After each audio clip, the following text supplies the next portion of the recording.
Welcome to the Deep Dive. I'm really glad you're joining us today. We've got a really fascinating session planned, diving deep into Unit 2, Chapter 3 of Modern Indian History. This is going to be incredibly valuable if you're prepping for Indian competitive exams, or honestly, even if you're just curious and want a solid grasp of this absolutely pivotal period quickly and thoroughly. Now, for this deep dive, we've leaned heavily on a brief history of modern India by Spectrum. It's a fantastic, comprehensive source, really our main guide here. Okay, so let's unpack this. We're aiming to go beyond just the familiar names and dates you might already know. We really want to explore how Europe's, well, incredibly ambitious quest for new trade routes profoundly reshaped India's destiny. It kicked off centuries of transformation, didn't it? It really did. And what's truly fascinating when you dig into it is the sheer audacity, maybe even the strategic foresight of these early European powers. Yeah. I mean, their first steps, they seem like just traders, right? Right. But that quickly, very quickly, morphed into this complex, often brutal dance for power. It wasn't just about finding markets anymore. They were essentially laying the groundwork, the foundations for a completely new era in the subcontinent. It fundamentally changed everything. Absolutely. A story of immense ambition. And, when we talk about the arrival of Europeans in India, you just have to start with the Portuguese. They were the pioneers, really, the first ones to establish a major, lasting maritime presence. Their journey, it was fueled by this massive European demand for Asian goods, spices, silk, precious stones. Things that were incredibly valuable back then. Spices weren't just for flavor. They were preservatives, medicines, status symbols, and silk, jewels. Pure luxury and power. But getting them to Europe was incredibly difficult and, well, astronomically expensive. Right, because the existing trade routes, they were pretty much locked down, weren't they? Controlled by Arab intermediaries, Venetian traders. Exactly, the virtual monopoly. And that monopoly meant prices in Europe were just exorbitant, really only affordable for the absolute elite. So the motivation for powers like Portugal was crystal clear. Find a way around that, bypass the middlemen, find a direct sea route to the east. The potential profits were just immense. And then there was also that, spirit of exploration, that Renaissance drive. It was a huge gamble, going out into the unknown like that. A massive gamble, yes, against unimaginable dangers, but the potential payoff, too big to ignore. And that, of course, brings Vasco da Gama onto the scene. His arrival in Calicut, May 1498. That wasn't just a successful voyage. No, not at all. It was a watershed moment. Navigating around the Cape of Good Hope, which, remember, they initially called the Cape of Storms for good reason. Right. Terrifying prospect. Absolutely. So his arrival marked the definitive start of direct European maritime presence in India. It changed the global trade map forever. The sheer navigational skill involved is just staggering for that era. And how was he received initially? Calicut was a major trading hub. Well, reports suggest he was initially received reasonably well, with curiosity at least, by the local Hindu ruler, King Zamrin. But that welcome didn't last long. He immediately faced intense hostility, fierce competition from the established Arab traders. Ah, the ones whose monopoly he was threatening. Precisely. They dominated Indian Ocean trade for centuries, and they weren't about to just step aside. That initial friction really foreshadowed the conflicts to come. And the Portuguese didn't just visit once and leave. They were determined to stay, weren't they? Relentlessly so. Pedro Cabral's expedition followed in 1500, then da Gama came back for a second voyage in 1502, much more assertively. And these weren't peaceful missions anymore. They often involved really violent clashes, not just with the Arab merchants, but increasingly with local rulers who saw their power and trade being directly challenged. So the shift from just trading to something more dominant happened quite quickly. Very quickly. That's a crucial point. Their strategy evolved rapidly from setting up simple trading posts, factories, they called them, to establishing heavily fortified settlements. This wasn't just about defense. It was a clear statement. They intended to assert dominance. Project power stayed permanently. And this is where that key difference comes in, right? The sea power. Exactly. This is what makes their arrival so different from previous invasions India had faced, which were almost always land-based. For the first time, a foreign power arrives by sea with significant, overwhelming naval capability. Ships built for the Atlantic, heavily armed with cannons. That must have been revolutionary for the Indian context. Utterly revolutionary. It changed the whole equation of power and control in the region. And the first figure to really embody this maritime strategy was Francisco de Almeida, the first Portuguese governor. His blue water policy, what was that about? Almeida, governor from 1505 to 1509, his core idea, the blue water policy, was essentially this: Control the sea, and everything else follows. He believed Portugal shouldn't get bogged down trying to conquer vast territories inland. Their strength was their navy. So dominate the Indian Ocean trade routes, control the maritime choke points, and that would give them the power and the profit they needed.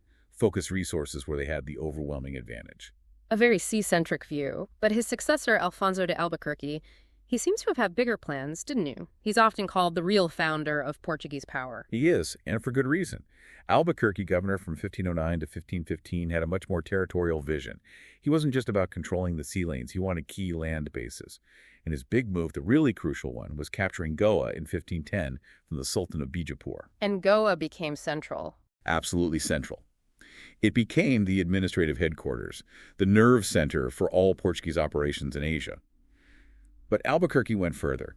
He understood they needed a local population base, so he encouraged Portuguese men to marry Indian women. A controversial policy, but strategically aimed at creating loyalty. And he also made some social changes.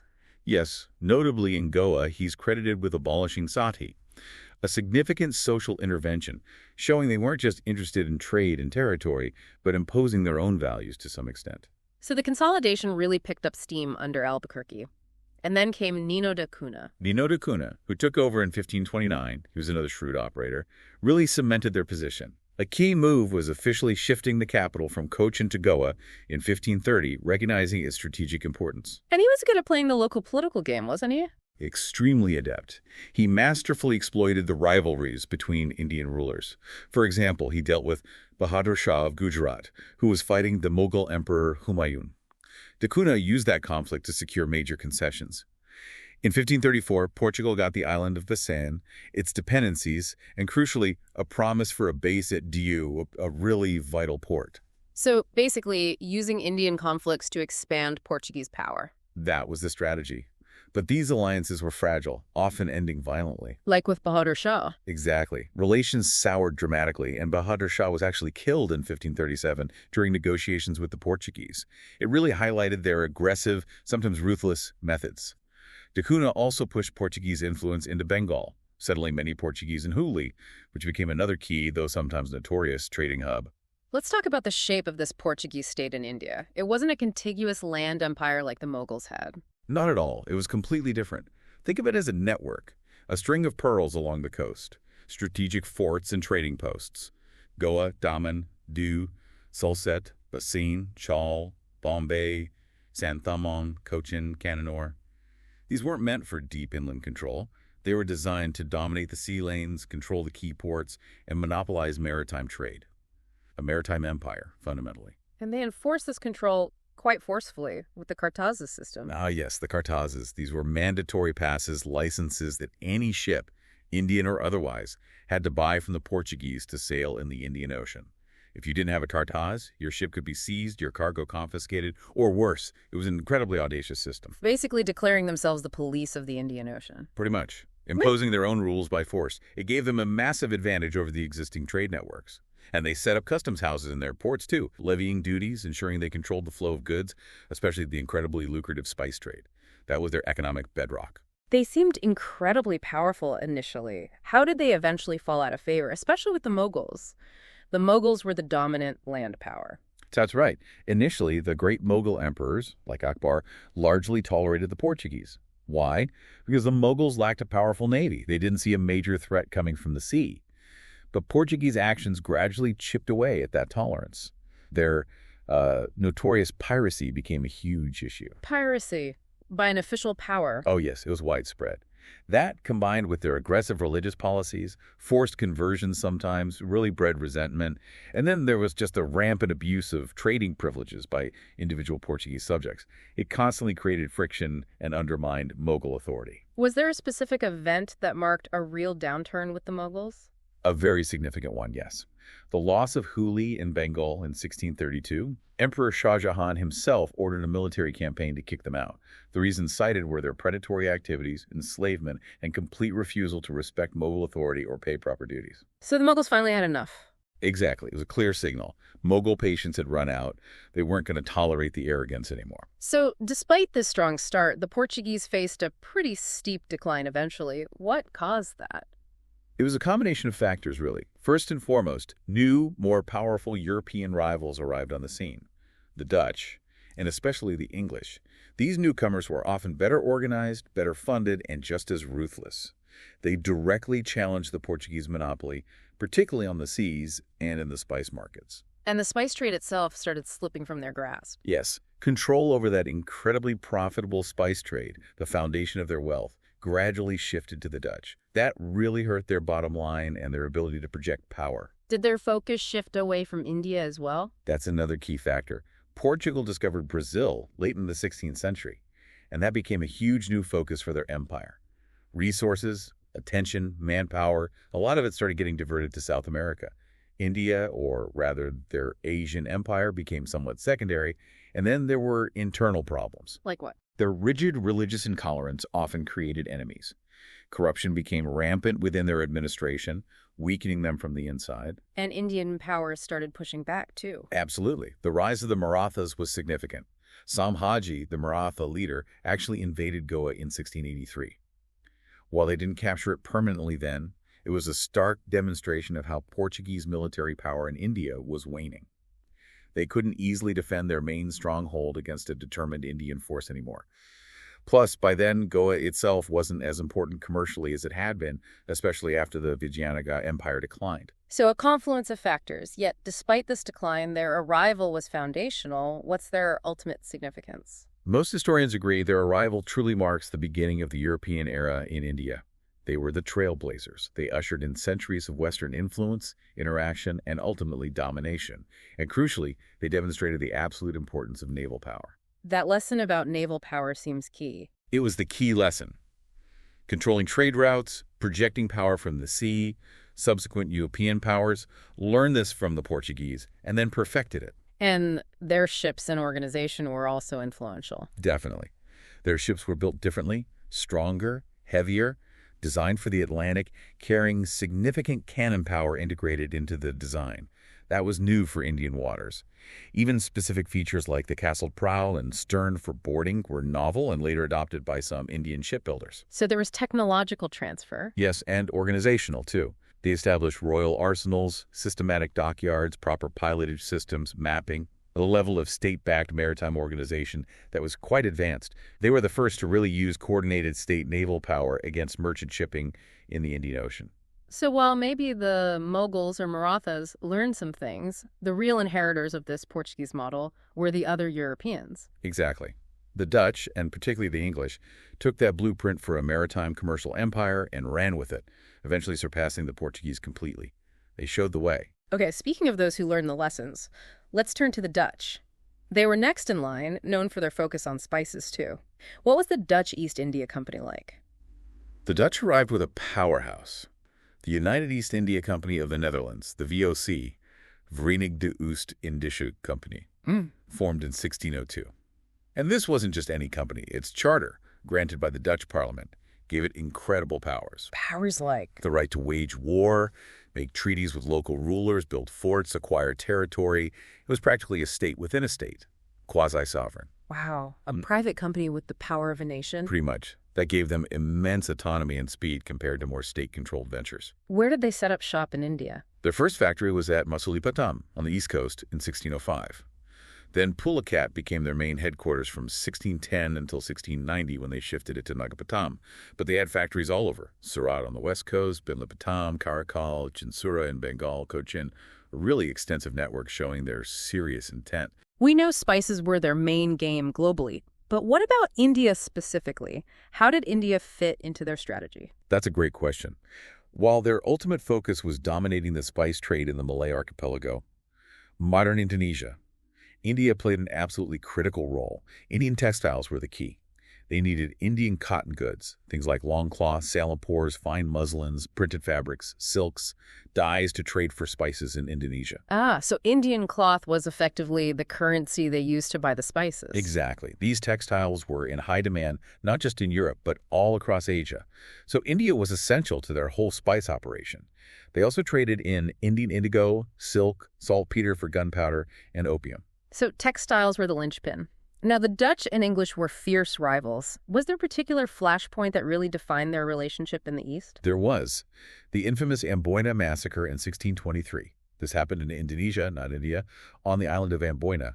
Dutch forces executed a group of English traders, accusing them of conspiracy. It was brutal. And the impact of that, even though it was outside India. Huge.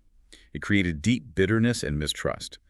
Strategically, it pushed the English to focus more intensely on India as their primary sphere of operations, seeing the Spice Islands as too dangerous and dominated by the Dutch.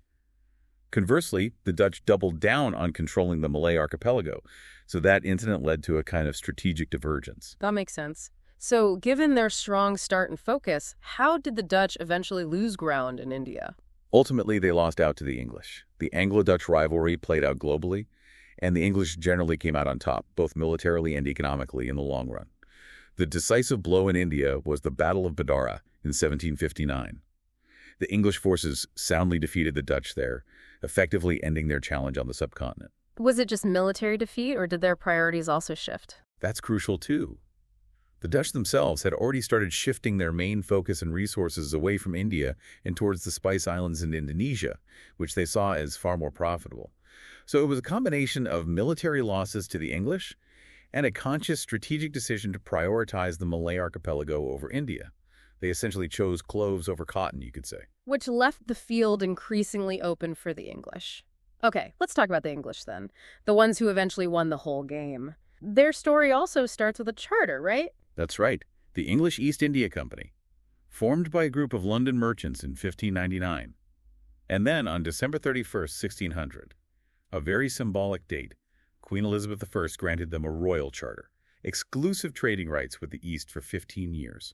That was their official license to operate. And like the others, their initial focus was spices. Initially, yes. Yeah. The lure of the spice trade was the primary driver, just as it was for the Portuguese and the Dutch.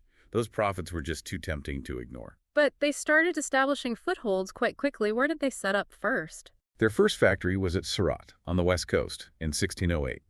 A major breakthrough came in 1615.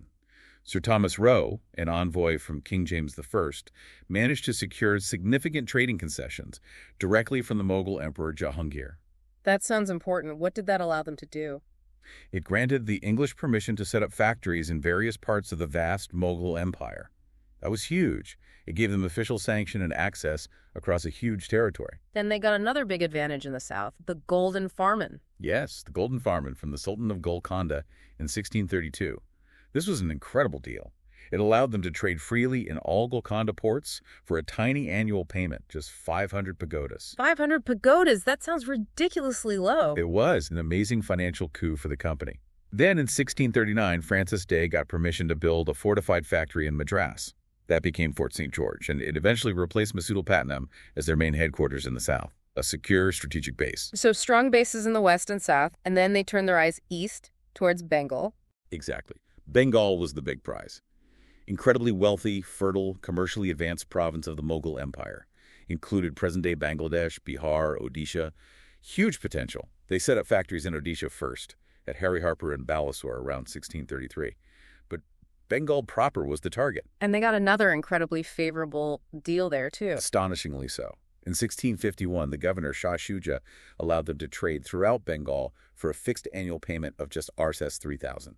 In lieu of all customs duties. Yes. Consider that their exports from Bengal alone were soon worth over 50,000 pounds a year. That Rs 3,000 was peanuts. It gave them a massive competitive edge. They quickly set up factories at Hooghly, Kasimbazar, Patna, Rajmahal, spreading their network. But even with these official permissions, the Farmans, it wasn't smooth sailing on the ground? Not at all. Local officials often ignored the imperial orders, demanded extra tolls, harassed company agents, constant friction. And this pushed the company towards a more aggressive stance. They realized they needed fortified settlements for security, and they decided they would use force if necessary to protect their interests. So they started pushing back. They did. William Hedges, the first governor in Bengal, complained to the Mughal governor Shaista Khan. When that didn't work, things escalated. Hostilities broke out. The Mughals sacked the English factory at Hooghly in 1686. And the English response? They retaliated, captured Mughal forts, raided towns. It showed their increasing willingness to use military force. And then, in the 1690s, they established Calcutta. Jub Charnock founded it. This gave them that crucial fortified base right in the heart of the richest province. a springboard for future ambitions. Okay, from the English, let's pivot to their main rivals, the French. Their entry was a bit different, more state-driven. Yes, very different. The French East India Company was established much later, 1664, by Colbert, Louis XIV's powerful finance minister. And the key difference, it was fundamentally a state-controlled enterprise, heavily reliant on royal funding and direction. Which had its downsides later on. Big downsides. It meant bureaucracy, lack of flexibility, and vulnerability to the French crown's finances, which were often strained by European wars, unlike the more independent English company. Where did the French establish their presence? First factory at Surat in 1668, then Masulipatam in 1669. But their crown jewel became Pondicherry. They acquired it in 1673. Pondicherry quickly became their main settlement, their headquarters, their most important stronghold in India. They also had Chandernagore in Bengal, Mahe on the Malabar coast, Karikal, and smaller posts. A decent network. Did their company ever get a boost? It did. It was reorganized in 1720 as the Perpetual Company of the Indies, which gave it new life. And they had some capable governors, Lenoir and Dumas, between 1720 and 1742, who strengthened their position. Plus, they had those strategic islands in the Indian Ocean, Mauritius and Reunion. Ah, important naval bases. Crucial naval bases for supporting their operations in India. Which brings us inevitably to the showdown. The Anglo-French struggle, the Carnatic Wars. This was about more than just trade now. Oh, much more. By this point, both sides had ambitions far beyond commerce. They wanted political power, influence, territory. Their rivalry in India was a direct export of their constant warring back in Europe. The War of the Austrian Succession, the 7 Years' War. These global conflicts played out on Indian soil. The 3 Carnatic Wars, fought mainly in the south, were the decisive struggle. They would determine who dominated India. So the First Carnatic War, 1740 to 48, what set it off? It was directly triggered by the War of the Austrian Succession in Europe spilling over.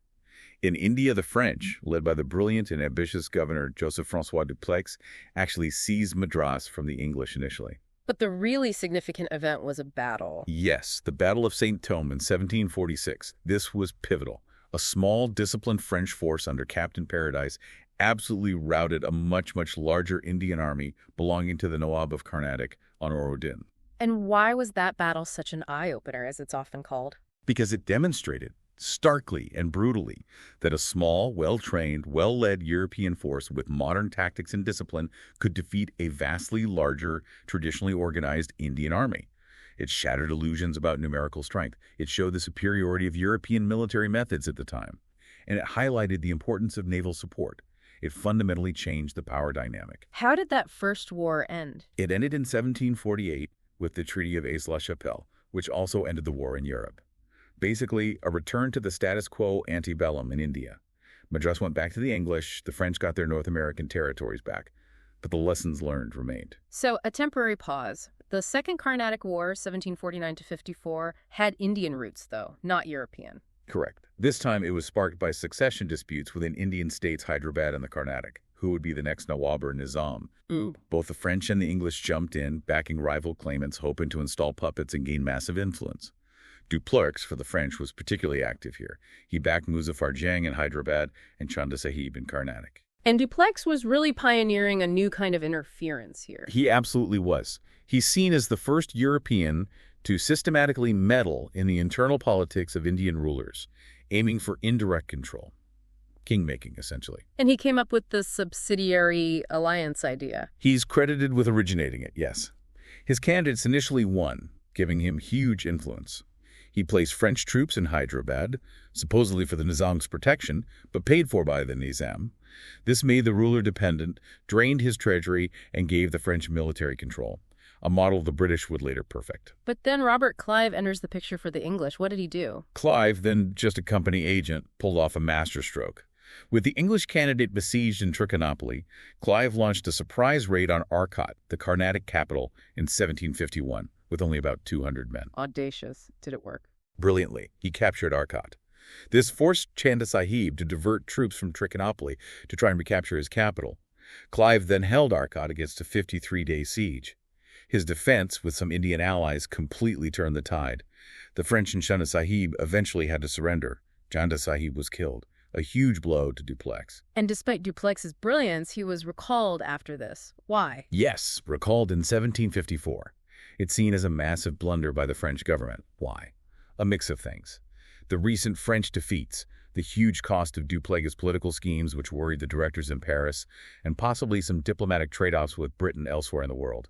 Whatever the reason, removing their most capable leader at that moment was disastrous for French ambitions in India. Which leads us to the third and final Carnatic War, 1758-63. Directly linked to the 7 Years' War erupting in Europe, this is the final showdown in India. The decisive battle was Wandiwash in 1760. Here, the English forces under Sir Eyre Coote won a crushing victory over the French, led by Conquerable. And that was it for the French challenge. That was effectively it. Wandiwash eliminated the French as a serious rival for supremacy in India. The English East India Company now stood virtually unchallenged by other Europeans. What happened after Wandiwash? Pondicherry, their main base, fell to the English in 1761. The war ended formally with the Treaty of Paris in 1763. The French got their factories back, but they were forbidden to fortify them or maintain any significant troops. They were reduced purely to traders. Their political ambitions in India were finished. So why? Why did the English win this century-long struggle and the French fail? You mentioned Duplessis' recall. That was huge, yes. Removing their best strategist. Yeah. But there are other crucial factors. Finances. The English companies simply had deeper pockets, better financial backing, they could sustain wars longer. Naval power again. Always naval power. The Royal Navy controlled the seas, ensuring English supplies got through, and French supplies often didn't.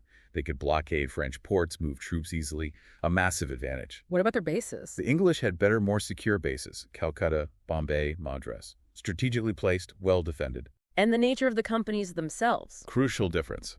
The English EIC was a more flexible, commercially driven private enterprise, less tied to government whims. The French company was state-controlled, bureaucratic, starved of funds by European wars, slow to react, less efficient. Okay, we covered the big four. Briefly, what about the Danes? They were there too, right? They were the Danish East India Company. Mm-hmm. But their impact was really minimal. They set up posts at Tranquebar in Tamil Nadu in 1620 and Serampore in Bengal in 1755. But they just couldn't compete with the bigger players. Lacked the capital, the naval strengths, the political will. So they just faded out. Pretty much.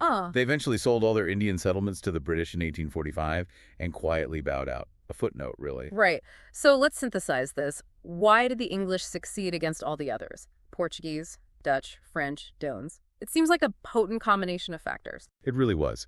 Let's recap the key reasons. First, the structure and nature of the trading companies.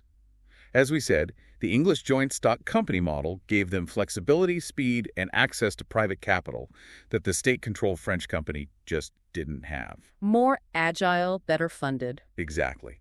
Second, naval superiority. We keep coming back to this, but it's fundamental.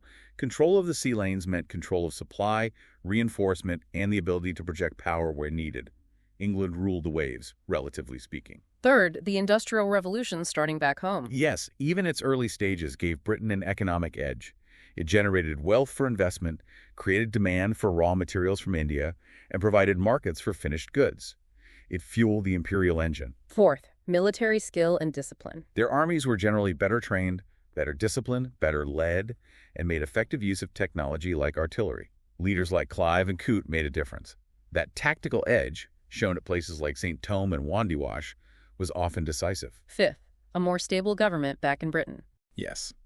Compared to France, which was often in turmoil or fighting costly European wars, Britain had relative political stability after 1688. This allowed for a more consistent focus on imperial goals and steady support for the company. Sixth, you mentioned their lesser zeal for religion. Compared to the Portuguese especially, the English were primarily focused on commerce, not aggressive conversion. This pragmatic approach made it easier to deal with local rulers and populations without adding religious conflict to the mix. And finally, that strong financial backup, the use of debt markets. Absolutely. Britain's developing financial system, public credit, the Bank of England, it allowed the state and the company to raise vast sums through loans. They could finance long, expensive wars and operations in a way their rivals often couldn't match. They could simply outspend them. So looking back at this whole period, what's the big takeaway? It started as trade, but became something else entirely. It did.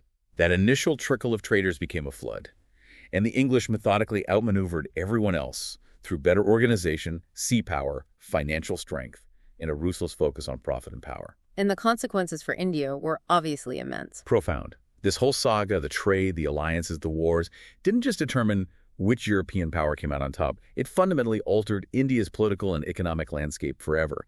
It laid the groundwork for British colonial rule. Which really leads to the next big question, doesn't it? How did this consolidated British power then proceed to reshape Indian society, its economy, its systems, its very identity over the next couple of centuries? That's the story that follows. A crucial question indeed. Well, this deep dive brings us to the end of our exploration of Unit 2, Chapter 3. We really hope this has given you some clarity and some fascinating insights into this absolutely foundational period. Please join us next time as the deep dive continues its journey. We're committed to meticulously covering all the chapters of modern India spectrum, delivering these insights clearly and thoroughly. We want to make sure you can absorb every important detail.